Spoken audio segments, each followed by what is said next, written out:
السلام علیکم ورحمۃ اللہ وبرکاتہ۔ اعوذ باللہ من الشیطان الرجیم، بسم اللہ الرحمن الرحیم۔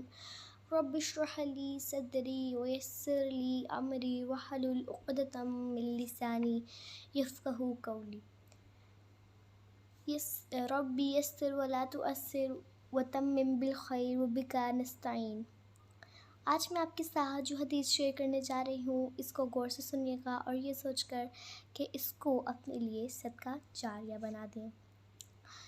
درس حدیث: سب سے بہتر شخص کون ہے؟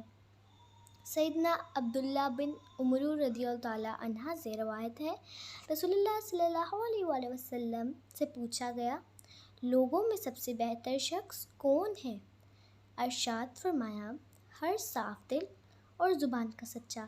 صحابہ کرام رضی اللہ تعالیٰ عنہم نے عرض کیا، زبان کے سچے کو تو ہم سمجھتے ہیں، صاف دل کون ہے؟ فرمایا، صاف دل پرہیزگار کہ جس دل میں نہ کوئی گناہ ہو، نہ سرکشی، نہ کینہ اور نہ حسد۔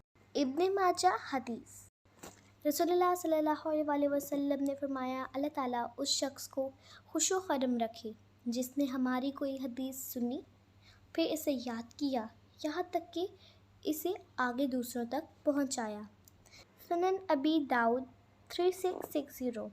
تو یہ تھی آج کی حدیث، اور نیکسٹ ویڈیو میں اگلی حدیث کے ساتھ ملیں گے۔ تب تک آپ ہمارے چینل سبسکرائب کریں اور ہماری ویڈیوز کو لائک کریں۔ جزاک اللہ خیرہ۔